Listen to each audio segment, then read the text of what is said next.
Silav roj baş, hevan no hêvîdarim herkes baş e. Îro nûçeyên pir xweş ji we re pêşkêş dikim. Min hem tişt amade kirine hem di derbarê pêvajoyê de, hem di derbarê Başûrê Kurdistanê de û hem jî di derbarê bazara heywanan ya li Tirkiye û Bakurê Kurdistanê de agahiyên gelekî girîng hene li Ewropayê jî hewa gelekî germ e. İnsan hakikaten dipije dikile li van dereyan. Divê însanên temen bilind hinekî baldar bin. Xwedî li xwe derkevin, piştî nîvroya dernekevin derva. Di derbarê Mustafa Karasu de agahiyên nû hene. Mustafa Karasu sibê derdikeve televizyonê. Di derbarê xwe, di derbarê spekülasyonên ku hatine kirin de, di derbarê pêvajoyê de wê agahiyên gelekî girîng bide. Her wiha merasimekî tê amadekirin, merasima çekdanînê. Partiya Karkerên Kurdistanê beriya niha xwe fesih kiribû, biryar dabû çekandayîne di demên pêşme de jî, di rojên pêşme de. Roja wî hê sedî sed nediyare lê wê bi merasimekî çekan dayîne. Şiklê danîna çekan wê çawa be em ê nava bername de behs bikin. Kî tevlî dibe, çawa wê were pêşkêş kirin ev merasim, kîjan hêz, kîjan organîzasyon wê li wê derê amade bin. Di derbarê wê de cara yekem bawekî fermî agahî daye, em van agahiyan bi were parve dikin. Baldar bin, hazır bin. Hevalê me komîser hev bin, ji kerema xwe re hêdî em dest pê dikin. Ji bo ku heta hevalê me komîser hev bin, heta werin nûçeyên ku me amade kirine belkî bala hemî hevala nekişîne. Ez ji we re pêşkêş bikim pêşî merasima çekdanînê Mustafa Karasu pêvajoyê aştiyê ya ku niha pêş dikeve di navbera dewleta Tirkiye û Kurdan de em ê yek bi yek behs bikin. Wexta me heye hema hûn komîser hev bibin. Di vê navberê de ez behsa li Bakurê Kurdistanê û Tirkiye bikim hevan no. Binêrin li Bakurê Kurdistanê û Tirkiye aman di vê demê de goşt nexwin. Goşt nexwin. Sebebî çi ye? Ji ber ku jehrî ye.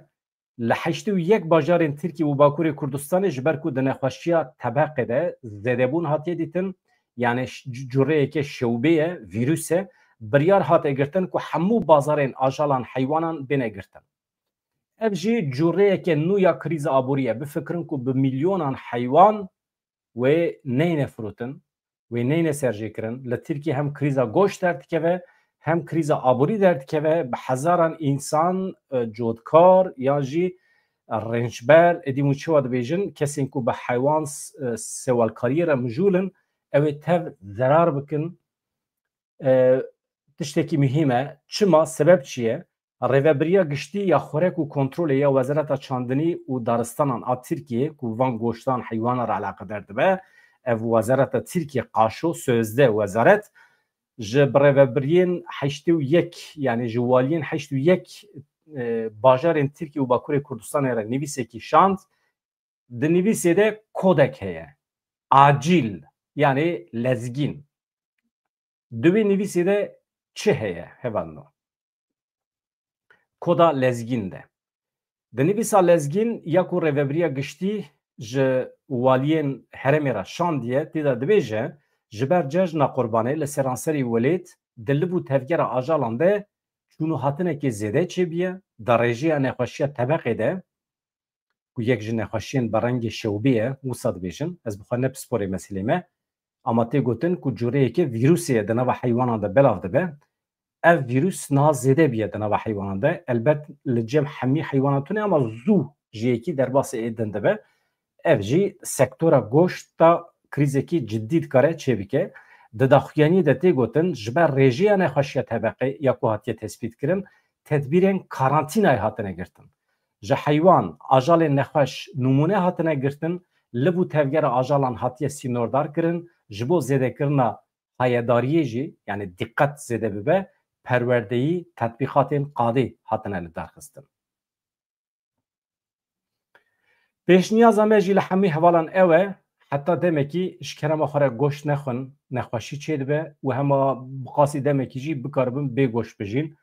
Edî li restorantan, li kargehên xwarin ve xwarinê çawa çê dikin, edî ez wî nizanim, lê problemekî ciddî ya goşt wê li Tirkiye û Bakurê Kurdistanê çê bibe. Hevan no. Di derbarê Başûrê Kurdistanê de şêwirmendê Seroketiya Herêma Kurdistanê Babekîr Zebarî dibêje یکرنا هزین پشمرگیان دو خوناخا داویده ای سال و همو بینه یکرن یعنی پشمرگیان یکی تینشتمانی کردستان و پارتی دموکراتی کردستان و ببین یک و ببین قوتک نتوی آباشوری کردستانه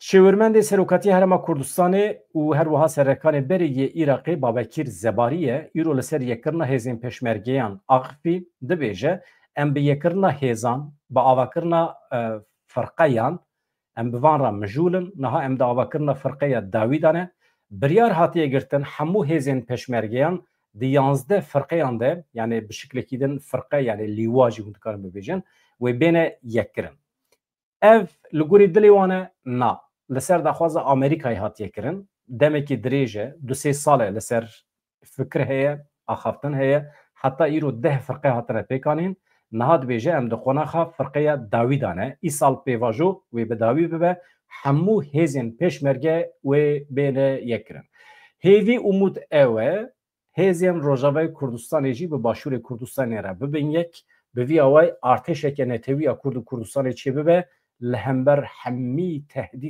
تهدید دولت ترکیجی دناو ده لدر وی وزارت پیشمرگیان هجماره که هز هنه دنابوان ده هزین هفته و هشتی دبیجن هزین هفته سر به یکیتی اجتماعی کردستانیه یعنی که هز هشتی جی لسر پدکیه پارتی دموکراتی کردستان بینج سباتا ای سال وزیر پیشمرگیان یه هرما کردستان شورش اسماعیل را گهانده بود ده پیواجوه یکرنا هزین پیشمرگیان ده یکینین هفته و هشته یعنی هزین گریدای یعنی که ای پدکی و بکبن بن سیوانا وزارته yani wezareta herema Kurdistanê. Hewldanên koalîsyonê hebûn di vî warî de me gotibû zexta hêzên derve heye. Amerîka, hêzên Ewropayê, hêzên koalîsyonê ya tekoşîna dijî Daişê de ku piştgirî didin Qesedê jî, didin pêşmergeyan jî zexta wan heye ji bo yekirina pêşmerge. Mesele çi ye? Çima xelk dixwaze em bibin yek, çima em nakevin nava tevgerê. Ev jî meseleyekî ye. Hêzên hevpeymaniya navdewletî jêra dibêjin koalîsyon giringiyekê mezin dide yekirina hêzên peşmergeyan di vê çarçovê de alîkariyên darayî, aborî yanî pere, pol, silah û serbazî pêşkêş dikin. Heftê adara beriya 2 salan 2023yan Wezîrê Berê yê Parastinê yê Amerîkayê Austin serdan Herêma Başûrê Kurdistanê kiribû li gel Serokê Herêma Kurdistanê Nêçîrvan Barzanî civiya bû. Piştî civînê Nêçîrvan Barzanî di aynı demê de fermandarê giştî hêzên çekdar yên Herêma Kurdistanê ye dibêje me teqezî li ser giringî û berdewamiya Amerîka û welatên dost di pêvajoya reforman de kiriye ya di wezareta pêşmergeyan de. Bi vî awayê me biryar daye û em hemî pêşmergeyên xwe em bikî yek. Ev biryar beriya 2 sala yani 2023yan de hatiye dayîn. Ji wê demê ve ye hereket heye, hewldan heye ji bo yekirina hêzên pêşmerge. Niha hatine heta qonaxa dawî, qonaxa dawî jî wê di rojên pêş me de pêk were. Her wiha Lloyd Austin ew camerê Amerîkî ku me behs kiribû ji hêzên koalîsyonê berpirsiyar e dibêje ez dixwazim piştevaniya xwe ji bo wê memoranduma têgihîştinê diyar bikim ku Wezareta Parastinê ya Amerîkayê par li gel Wezareta Pêşmergeyan îmzê kiribû. Ew têgihîştin teqezî li ser amadebûna me dike ji bo berdewambûna li ser dabînkirina alîkariyên ewlehiyê ji bo hêzên we. Di demekî de ku em bi hev re li ser reformên sazûmanî kar dikin, Daeş hîn jî tehdît e. Hîn jî gef e li ser jiyan û debera welatiyên Iraqê. Lewma karê me ê hevbeş gelekî giring e. Merû bikaribe bi hev re biryaran bide, bi hev re tevbigere. Yekirina hêzên pêşmerge di derbarê vê de jî hin agahî hene hevanno. Mereq nekin em tên basa Mustafa Karasu dikin. Di derbarê jiyana wî de gelekî agahiyên spekülatîf ên derew hebûn. Hatin parvekirin heta îro jî ez rast hatim. Lê hêjî pir tiştê negotin. Basa çûna wî ya îmraliyê tê kirin, basa tiştê din tê kirin li bendê bin agahiyên berdestê xwe ez ê heta dawî bu were parve bikim. Mereq niya. Mereq nekin. Tiştên xweş çê dibin hevandan. Ev merasima sembolîk a çekdanînê jî gavekî mühîm e di pêvajoyê de ka em binêrin ji Rêzdar Abdullah Öcalan çi peyam tê ji bo danîna çekan. Arman çi ye? Hedef çi ye? Em ê vana yek bi yek eşkere bikin. Di vê naberê de ji kere bexwe re ji min re bêjin deng baş e. Hûn ê bêjin ما حتی به ساعت دنگ باش بچه باش نبچه مچه گوت اما هین تشتین گرینگتر ببیجن شکر بخورال بنده بن که همه اشارت بدن ببیجن دنگ باشه و از همه بدومینم سوپر یونس تو جیل ویدری خواهند یونس دوست که من هجه مالاتی آوه هر هبی یونس آپی آدم جیل ویدری جمال آمد جی سرکفتن جوارا سوپر گلک باشه تمام هوانلا نه هوالی می نج باکوری کردستان دوی زانبن که در درباره مصطفی کاروسا دا کاراسو دا پر گوتن هاتن گوتن هنه کان گوتن جیانا خوش دستایه هنه کان گوتن ده انجام کمپلو اکی ده هاتیه اینفاس کرن هنه کان گوت لهمبر پیواجوی درکتی هنه کان پر تشت گوتن لی ده داویه ده برنامه که دائمی یا مصطفی کاراسو هیه ده مدیا خبری ده تیوشاندن به قاسی demek ki naber dabiye باورتکم هم جبر و پیواجوی و هم جبر تدبیر اولکاریه اما مصطفی کاراسو برنامه خو یا د تلویزیون ده دومینه یعنی برنامه نه آویه اما وکه دائمی دو هفته جاری سی هفته جاری تشتکی وسایه پیره هف پیوین تشکرن بلکه مهی جاری بجی نه مسئله والحاصل تشتکی به استقرار هبو د تلویزیون ده هاته وشاندن ام فیر ببون ازیجی سبی ساعت ده 19 ده yani لگوری ساعت اروپای 19 لگوری ساعت کردستان ساعت ده 20 ده از آخفتنا مصطفی کاراسو direkt bu ara parve bikim. Yani لسر وی کانال از بوشینم وکی دین آن کرد و کردستان یا نمان آریا آن کرد و کردستان نمان سلوگان یک بالکشه هونجی بمینن هونجی بجین لجیانه کرد کردستان جی و بمینه لجیانه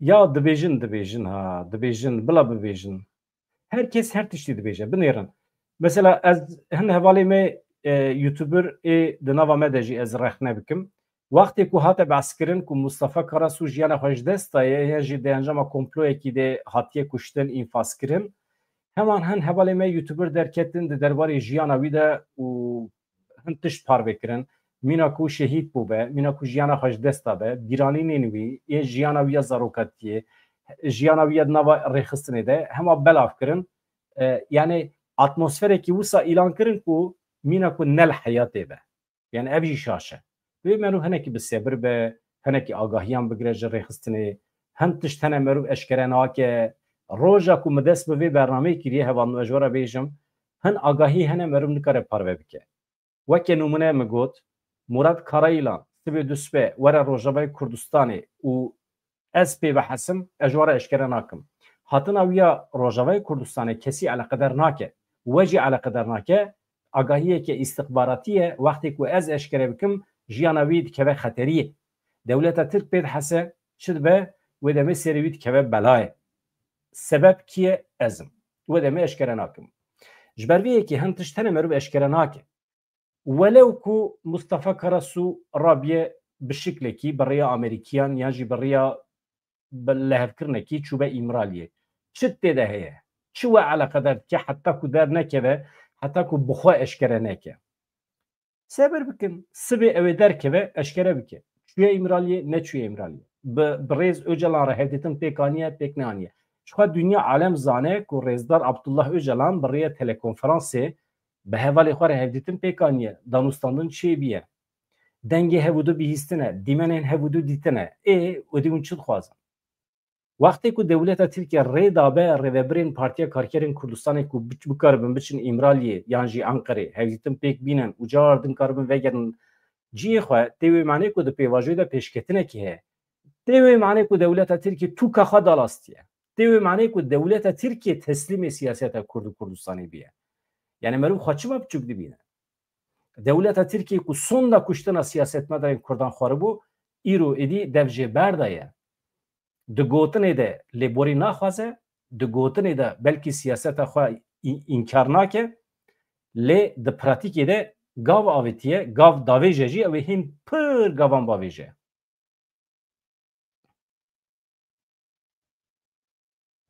hevan no tamam ez hema bidomînim زیده شیرو ونکم از هما دقیقی نها از وی هما داینم سر اکرانی ده درهق ویده ما گوتو بو هزا پیشمرگه دبه یک ام گیشتن صفحه داوی یا یک بونا پیشمرگه هم نها ده درباره مراسم چکدانی ده هوان نو ده آژانسا مزوپوتامیه ده نوچه کی هاتیه وشاندن اف جارا یکمه هما باوی کی فرمیت زمان بریا سی روزا منو حوالی خارونی رو حاجی اشکره کربو هم detayın ve merasimi na merasim çava çedbe gelo hezin gerilla komeki gerilla ve varın çeki xat hesime devleta Türkiye bikin u ve gerin Bakuri Kurdistan'ı u Türkiye ev bikevan hapse ev çava gelo koma gerilla ve çava bikijan şekli çeki xadayne gelo ev biryara partiye karkeri Kurdistan'ı bixwaye yan ev bangekiye ejara ve bejim Sibê duspe dibe ku ji İmraliyê ji Rêzdar Abdullah Öcalan bangekî were weke salên berê salên 2000 de çawa ku koma yekem ya aştiyê çûbû Tirkiye çawa ku koma aştiyê ji Ewropayê çûbû Tirkiye ev komên aştiyê çûbûn wekên beyankirina niyetekî baş çûbûn Tirkiye lê dewleta Tirkiye ket nava panîkê ala ecele ew girt avetin hepsê her yek ji wan ne 10 sal ceza xwarin pişra derketin kısmeki juanji anha li Türkiye'ne kısmeki juanji mecburman Jinuva vegerin ya nava gerila yanji vegerin Avrupa'ya. Na ev koma aştiye ev koma ku jbo hatiri aştiye ve çeki xadayne ne koma aştiye ve li ser banga Rêzdar Abdullah Öcalan bikevna ve hareketi. Ev planekiye, senaryoyekiye. Ev mizansene. Mizansen amedekirine yani amedekirine tişteki sembolike. Çiye Rêzdar Abdullah Öcalan ve bibêje ji bo ku dünya alem bibîne ku em ne heyranê çekane dibe hûn çekê xwe bînin derekî li Başûrê Kurdistanê cî hatiye tespît kirin li Silêmaniyê komekî gerîla wê tevê çekê xwe werin wan çekê xwe bi şiklekî ya du cure tiştê ya ew ê bixin binê axê em dibêjin meselekî sembolîk e yan jî ew ê bavêjin nava agir bişewitîne. Yani çekên xwe teslimê dewleta Tirkiye nake. Ji xwe ne rastê jî teslim bibe. Çünkü ev çek bi perê milletê Kurd hatiye kirin. Keda milletê Kurd e, namusa milletê Kurd e teslimê dijmin nayê kirin. Rêvebirên tevgera azadiyê ve yekê baş dizan. Ji ber vê yekê sembolîze dikin. Derdê wan ew e li cem dünya alemê xwe pakbûna xwe beyan bikin. Çi ye? Em dişuna çek û sîlahan de dixwazin têkoşîna xwe birên dîplomatîk birên siyasî bimeşînin derdê me ne ew e ku em çek û sîlah bikarbînin û biteqînin hêza me heye ku em dewleta Tirkiye têk bibin birên siyasî mantıqa dewleta Tirkiye em pûç bikin birên siyasî hem em mafdarin û hem jî hêz û quweta me zanebûna me heye însanek zana hêzekî zana hêzek entelektûel hêzek ku haya wî ji dünyayê hebe ji dîplomasiyê fehm bike çima hewce bibîne here çek û sîlah bikarbîne çek û sîlah bikaranîn îşî wan kesanek ku nikarin dengê xwe derbixin dema ku PKK çek kir destê xwe sîlah bikaranî nikaribû dengê xwe derbixe ne medya civakî hebû ne dewleta Tirkiye destûr dida ku propaganda xwe bikin însana eqîna bikin ji bo parastina xwe û milletê xwe ji bo hedê dewleta Tirkiye pê bidin zanîn mecbûr bûn çek û sîlah bikarbînin ev dewam kir heta mehekî berî jî heta 4 roj berî jî dewam dike yani hêzên gerîla avêtin ser baregehên artêşa Tirkiye û bi dehan asker hatin kuştin 24 û 26 Hezîranê beriya hefteyekî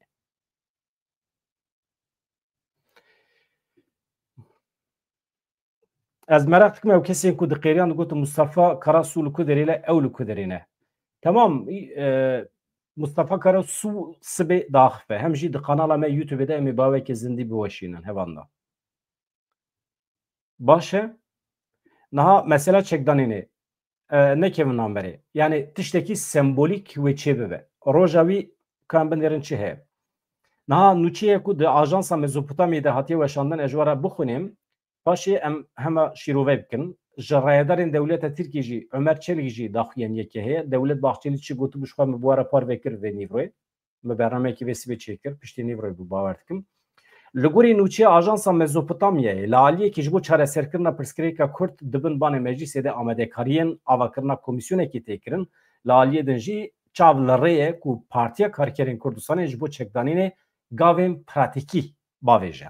Li gorî nûçeyê tê hêvîkirin ku rêbera por rast bang li hêzên gerîla bike. Ji vê derê em fehm dikin ku bangekî ya çûye ya jî wê were bang li gerîla bike. Ez dibêjim qey bang çûye. Di çarçoveya vê bangê de wê komekî gerîla bi merasimekî sembolîk çekan dayînin. Çav li rêye ku di nava wan de rêveberên payebilind jî hebin. Beriya sê rojan ji xwe me eşkere kiribû. Çima dibêjim beriya sê rojan me eşkere kiribû? Wextê ku hê haya tu kesekî tune bû, em wekî ekîba YouTube'ê ya Bedran dere, hevalê min ê ronî jî bi me re bû, me pêdivî dît ku em hin tiştan bibêjin. Ji bo amadekarî, ji bo rastiyê em were par ve bikin. Yani ev nîşan dide ku sibê du sibe em tiştekî bibêjin, rastiya wî heye. Heta nehatibe piştrast em tiştekî nabêjin ji were. Hevamno, merasima çekdanînê wê çawa be, binêrin. Serokê Meclîsê Numan Kurtulmuş hefteya borî li ser damezrandina komîsyonê bi nûnerên partiyên siyasî re hevdîtin pêkanî. Çav li rêye ku hemû partî vê heftê pêşniyazên xwe yê nivîskî pêşkeş bikin. Armanca Komîsyona Aştiya Civakî û Demokratîk Bûnê ew e hem binesaziya yasayî ya pêvajoya çekdanînê ava bikin hem jî gavên demokratîk bûnê bavêjin. Çav li rêye yani tê hêvîkirin ji bo nîşandana niyeta baş wê komekî ji gerîla li Herêma Kurdistanê bi taybetî jî li derdora Süleymaniyê em cih tam nabêjin. Merasima çekdanînê were li darxistin. Ev merasim wê li ber çavên raya giştî be bawekî zindî di televîzyonan da wê were weşandin. Hatê destnîşankirin ku wê nûnerên partiyên siyasî, saziyên sivîl, saziyên çapemeniyê ji bo merasimê werin vexwendin. Di merasimê de mesaj peyamekê tê dayîn. Çi ye ew peyam? Em hazirin. Ne ku beşdarê em hazirin beşdarî pêvajoya demokratîk bûnê bibin, beşdarî siyaseta demokratîk bibin li Bakurê Kurdistanê û Tirkiye. Mesaj ev e. İşê me bi çek û sîleh nemaye. Heta vê derê temam. Binêrin. Qonaxekê din ya krîtîk ya pêvajoyê ya ku di rojên hevdîtina şandeya İmraliyeya Dem Partî û Erdogan de ew jî çav li rêye ku di rojên pêş me de pêk were yani heyetekî Dem Partî wê biçe Cem Tayyip Erdogan di hevdîtinê de çi were nîqaşkirin? Rewşa heyî çi wedmeşe? Niyeta Tayyip Erdogan çi ye? Çi difikire? Sibe roja pêvajoyê wê çawa be? Hin îddia hebûn ku Tayyip Erdogan bi xwe dixwaze pêşî li pêvajoyê bigire. Daxuyaniya Erdogan ya beriya du rojan balkêş bû. Wî jî digot ne ezim. Ez dixwazim pêvajo pêşkeve. Lê di nava dewleta me de her wiha di nava rêxistinên de hin alî hene dixwazim pêvajoyê provoke bikim. Dixwazim pêşî lê bigirin û em ê destûr nedin. Digot Tayyip Erdogan. Bingeha pêvajoyê xwe li ser çi bispêre yani xwe bispêre çi binî wî bingeha wî çawa xurt be banga aştî û civaka demokratîk. Ew jî 27 Sibatê de hatibû ragandin.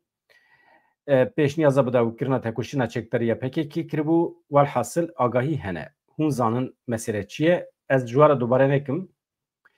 Niha heta niha hikûmeta dewleta Tirkiye tu gavekî berbiçav navêtiye.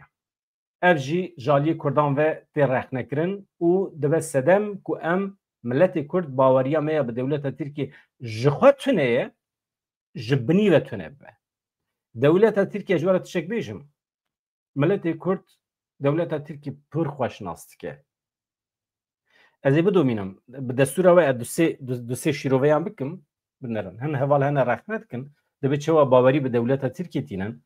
Tu kesekî ji milletê Kurd xudî mantık bawerî bi dewleta Tirkiye nayîne. Mesele ne ye? Mesele em divê mantıqî bifikirin. Em hestiyarî nefikirin. Mantıqî çi ye?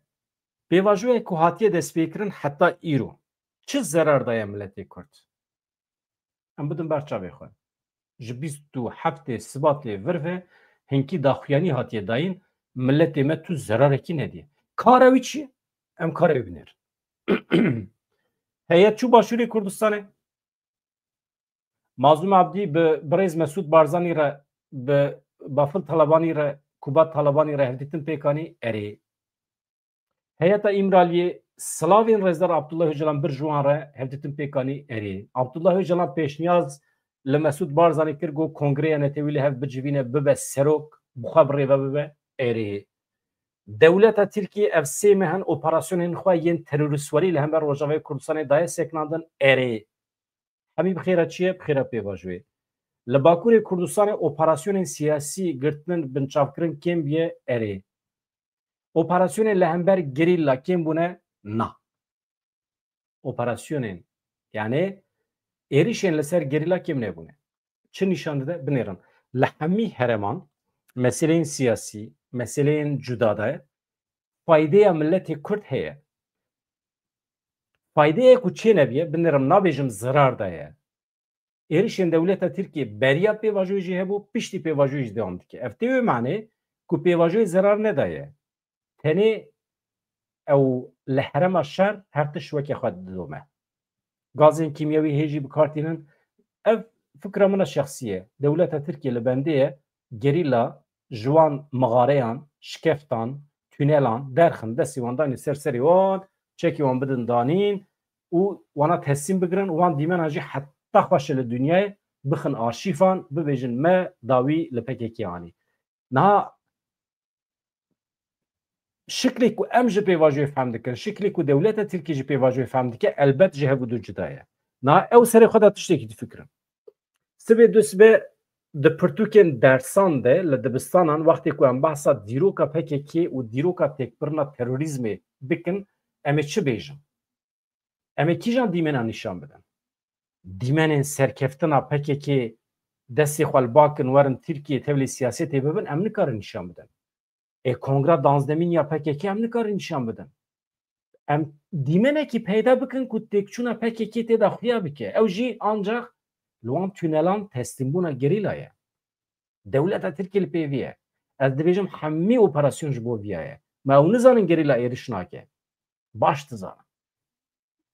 Ji ber vê yekê yani dewleta Tirkiye Kurdan xweş nas dike. 5 xortên Kurd bixwazin di 2 saatan de Enqereyê temamen serûbin dikin.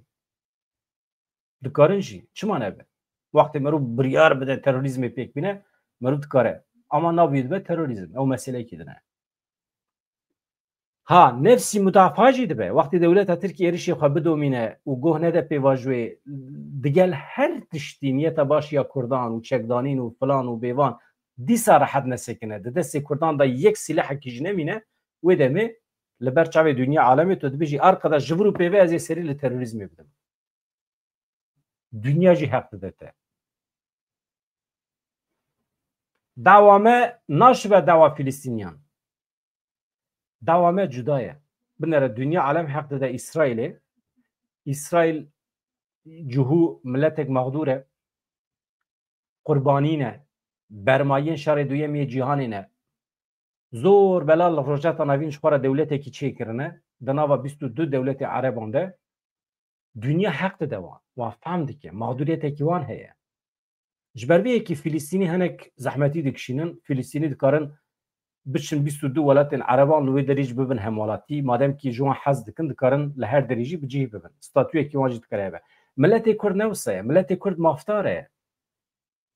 Tiştek ku em jî bawerin maftarbûna me ye.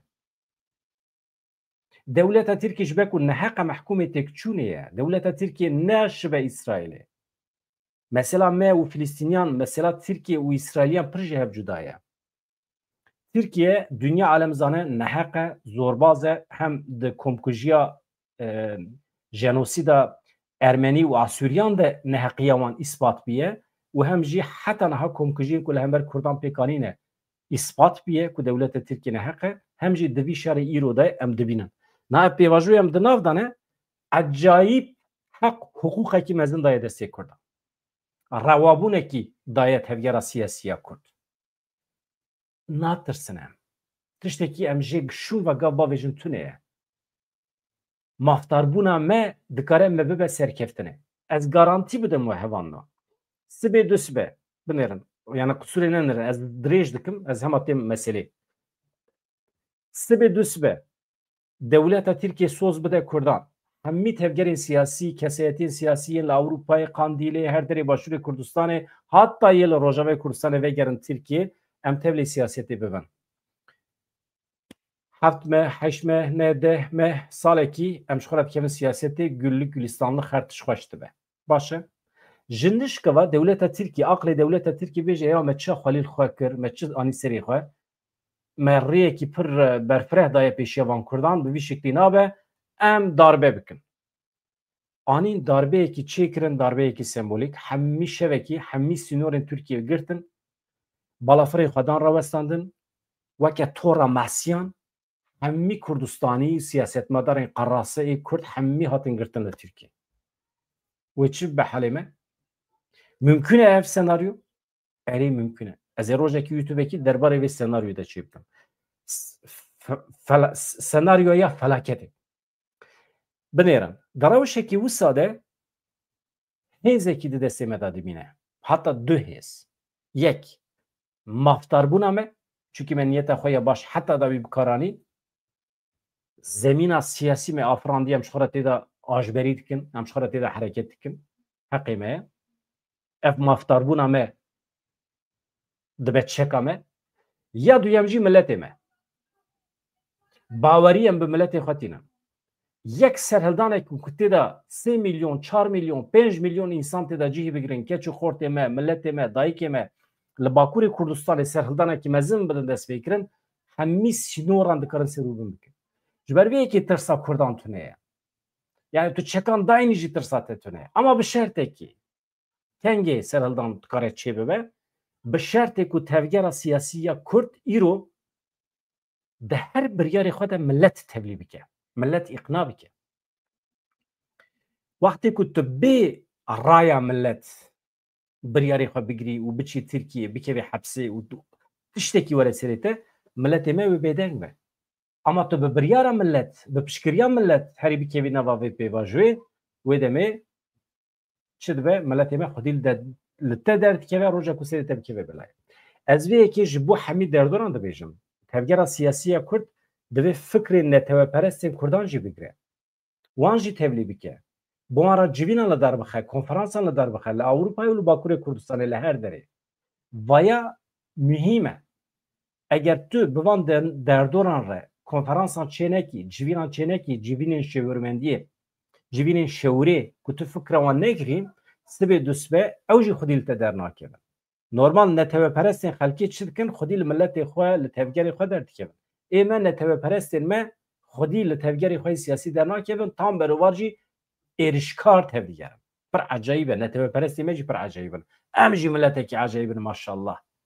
Ji ber vê ez pêşniyaz li tevgera siyasî ya Kurd dikim ku acîlen konferansa bidin destpêkirin kî dibe bila bibe, kî xwe weke netewperwer, netewperest pê nasê dike, tevlî van civînan bikin, konferansan bikin, em ji xwe re nîqaş bikin. Zerara nîqaşê tune ye. Wekî din ev operasyonên siyasî li hember CHP têne birêvebirin, rastê vê pêvajoyê hatine ne baş e.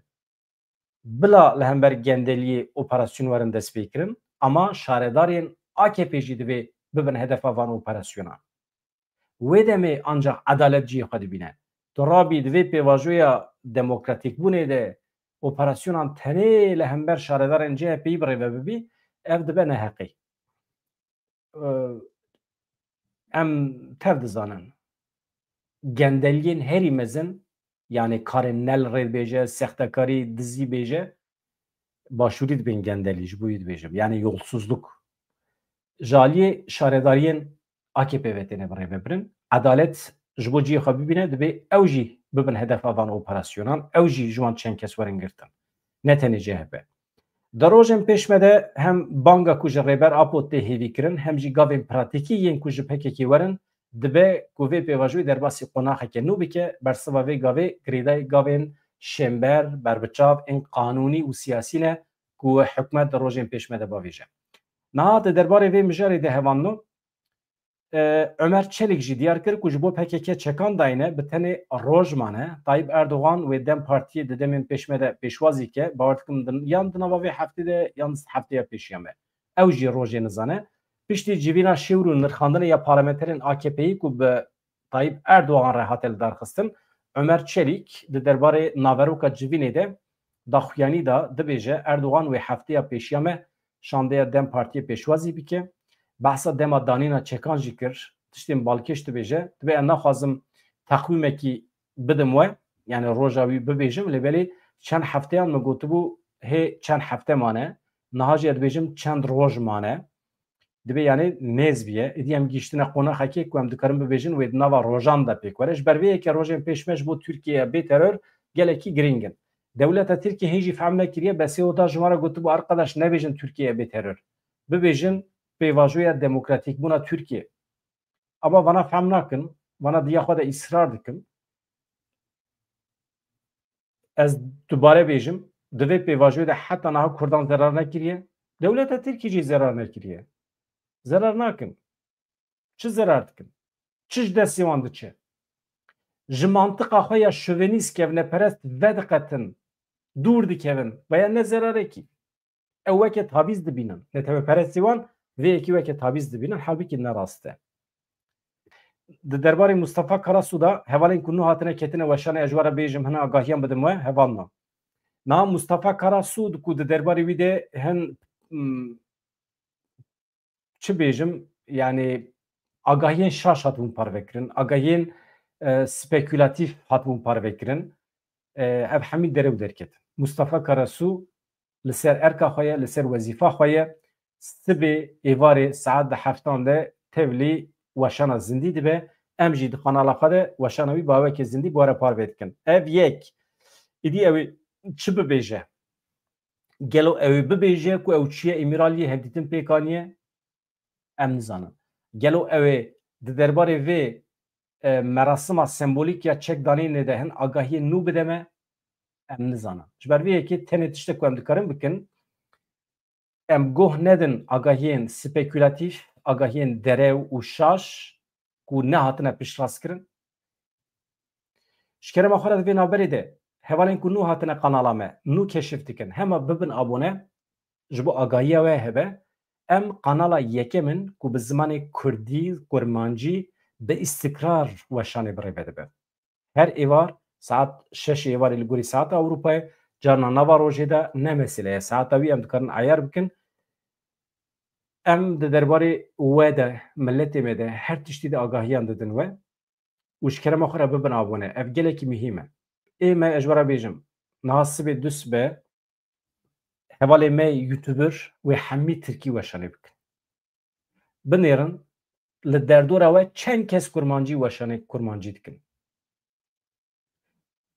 Madem heye, madem hûn alîgirê Kurd û Kurdistanê ne, madem hûn piştgiriyê didin zimanê xwe, ka kanala me biacîbînin mezin bikin, pêş bixin, ez jî bi vê wesilêya we, bi xêra we bang li siyasetmedarên Kurdistanî bikim, bînim vê derê bidim axaftin, bang li rojnamegerên Kurdî bikim, bînim vê derê bidim xebtandin. Kanal mezin nebe, xwedî îtîbar nebe, kes nayê tê de naxife jî ji were bêjim. Kanalê mezin bikin ku ez bikaribin pirsên li gorî dilê we ji wan bipirsin. Ji bo pişta me rast be. Kanala min mezin be, ev kanala em di nav dane, eger mezin bibe ez bikaribim siyasetmedaran vexwînin vê derê dawet bikim. Soz didim we ez ê pirsên li gorî dilê we jê bikim. û pirsê ku hûn ê vê derê bipirsin ez ê bikim. Em ne weke televîzyonan. YouTube rehet e, mirov azad e. Ji ber vê yekê yani vê kanalê mezin bikin. Xwedî lê derkevin. Mesela niha em 18,000 abone ne. Kê me? Ya bikin 50,000, bikin 100,000 abone. Temaşekin, berfirehkin. Ma çi zerara we tê de heye? Çi zerara we tê de heye? Rê bidin me ku em bikaribin siyasetmedaran bînin vê derê em ji wan bipirsin. Hesab bipirsin ji wan ya. Hesab em ji siyasetmedarên xwe bipirsin. Sibê du sibê xetayekî wan hene. Wan netewperestên Kurd jî em dawet bikin, em ê ji wan jî hesab bipirsin. Em ji wan jî bipirsin. Ya hûn çiman nabin mîna netewperestên xelkê? Ez nabêjim ji bo min netewperestî ne tiştekî baş e. Ez bixwe ne netewperestim. Ê min hemî millet wekê hevin. Kurd û Kurdayetî de jî ez dibêjim tu netewperestekî Kurd ê ku ji xwe re dibêjin netewperestên Kurd ku bi Tirkî weşanan dikin, axaftina wan temamî Tirkiye Di jiyana xwe de salê rojekî tenê kurmancî dinivîsînin yan jî daxistin bi digotinan ew jî roja zimanê zikmakî ye. Derdikevin dibêjin roja zimanê zikmakî pîroz be. Ew qasê Kurdiya wan. Ya eybe ji wara murad bin ew qasa îja xwe diqelişînin nizam çi dikin, nizam çi dikin, kî rexne dikin û çi dikin û kî firotiye û nizam çi. Jan Roj çi dibêjî keko min tiştekî min nivîsa te nedîtiye. Ez analim peyamê we dinêrim. Te tiştek nivîsiye naybîra min. Te tiştekî nivîsî ve heve kopî bike carde pêvake ez bikaribim parve bikim. Ji vê pêvajoyeke Kurd mafê çandî û mayîna nastemê wergirin ew bi xwe sûdekî mezin e. Rast dibêjî Jan Roj. Heta niha me tiştekî wenda nekiriye. Ji vê pêvajoyê wê Kurd gelekî tiştan bi dest bixin. Wextê bi dest nexin tiştekî em wenda bikin tune ye. Me tiştekî wenda nekiriye. Tu çi bi dest bixî ew qas pêş dikeve.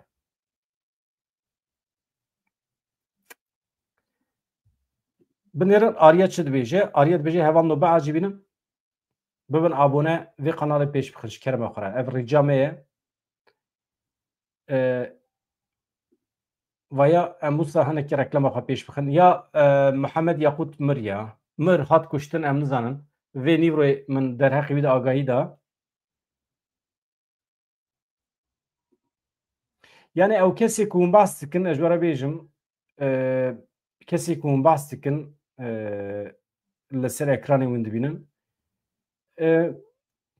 carinan dijberî dikin. Sonda wan heye. Tu îşê tu karê baş jî bikî, xirab jî bikin îşê wan dijberî ye. Wextê ku te ji xwe re kir kîn û nefret û te tenê dijberî kir, te ji başiya wan re çepik lê neda, te xirabiya wan rexne nekir, tu di herî gavî de wana rexne bikî, piçûk bixînî, bi îtîbara wan bilîzî, xeber bidî, bi cehaletê sûcbar bikî û bi kuştirê bi kujeriyê sûcbar bikî, wê demê îtîbara te namîne. Kes bawerî bi gotinê te nayîne. Êm li vê derê hevano di nava tevgerê de be, li derve be, kî kemasî bike em ê rexne bikin. Kî tiştekî baş bike em ê li çepikan bidin, em bêjin bravo. Wekî din, na hemî mesela tiştê ku vê derê min gotine, hem di şîrovê min de hem nûçeyê ku min pêşkêş kirine. Nûçeyê min pêşkêş kirine min girê nade çünkü nûçe ne. Ew min berhev kirine ji ajansan ama tiştê ku şîroveyê ku vê derê dikim heqeten têde xilaf hene bibêjin. Yani tiştekî propagandayekî min heye. Na min di sala 1997 de biryar daye dev ji propaganda û slogana berdim. Min berdaye. Ji ber vê yekê propaganda ajitasyon nakim, ne karê min e. Ajitasyon û propaganda karên însanên neheqin. Mirovên heq heqbûna xwe dibêje, maftarbûna xwe dibêje. Ev nakeve ajitasyon û propaganda. Slogan ne karê me ye. Çima slogan bavêjim? Rastiye dibêjim.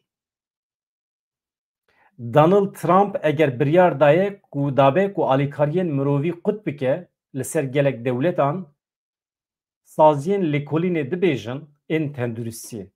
Qutkirina alîkariyên aborî yên ku ji dewletên yekbû yên Amerîkayê de hatin. Eger bikeve pratîkê di nava 5 salên pêş me de dibe sedema mirina 14 milyon însanê nîvê wan zarok in. Mesele ev e. Yek jî tiştekî din vê piştî nîvrê eşkere kiribû, hevalên ku neketibûne. Yani eşkere bû ku pêwendiya Wezareta Parastinê ya Sûriyê ya Heteşê bi komkujiya Elewiyan re heye li Tartus û Laskiye. Yani wezîrê wan wezareta wan ew çeteyên girêdayî wezaretê têde cihgirtine yek bi yek nûçe ji aliya Reutersê ve hatin eşkere kirin. Maşallah Yildirak çi dibêje bûyera çekberdanê çi dibêje werin gotin di nava civaka Kurdan de çêk wekî namûsî ye. Rast e pirsekî baş e. Di nava civaka Kurd de ev meselekî sosyolojîk e. Wextê ku mirov gavekî davêje divê mirov sosyolojiya civaka xwe li ber çavan bigire. Bi salan me weke namûs nîşan daye. Baş e çek. Anha jî hevalên me eger çeka xwe bigirin teslîmê dewleta Tirkiye bikin ev dibe hereketekî şaş. Ji bo nekevin nava hereketekî bi vî şeklî em pêş te dibêjin. Heqê kesekî tune çeka xwe teslimê dewleta Tirkiye bike çünkü ew çek aydê PKK'nın ne. Ew çek aydê milletê Kurd e, bi perê milletê Kurd hatiye kirîn. Tu van çekan ancak dikarî teslimê millet bikî, teslimê gelê xwe bikî. Yan jî tu dikarî bawekî sembolîk wan çekê xwe bişewitînî yan jî binax bikî. Ez dibêjim qey biryarekî wisa jî heye, dibe ku merasima çekdanînê yan binaxkirin be, bixin binê erdê û yan jî bişewitîne. Ev sembolîk e, yani ew Aram Tigran di rûportajekî xwe de dibêje, dibe eger ji destê min were ez ê hemî çek û sîlehên vê dunyayê tev bişewitînim û ji wan saz çê bikim, enstrûmanên mûzîkal çê bikim, dibêje Aram Tigran weke nimûne yani. Hevano hemî kesê ku hûn dixwazin di vê kanalê de bibînin, pêşniyazê xwe bibêjin û em dikarin wana dawet bikin. Dibe ku siyasetmedar bin, rojnamevan bin. Ez xatir ji we bixwazim bihêviya rojên xweş, azad, dem baş, silav rêz. Tiştekî acîl lezgîn hebe ez ê di saetên şevê de ji we re pêşkêş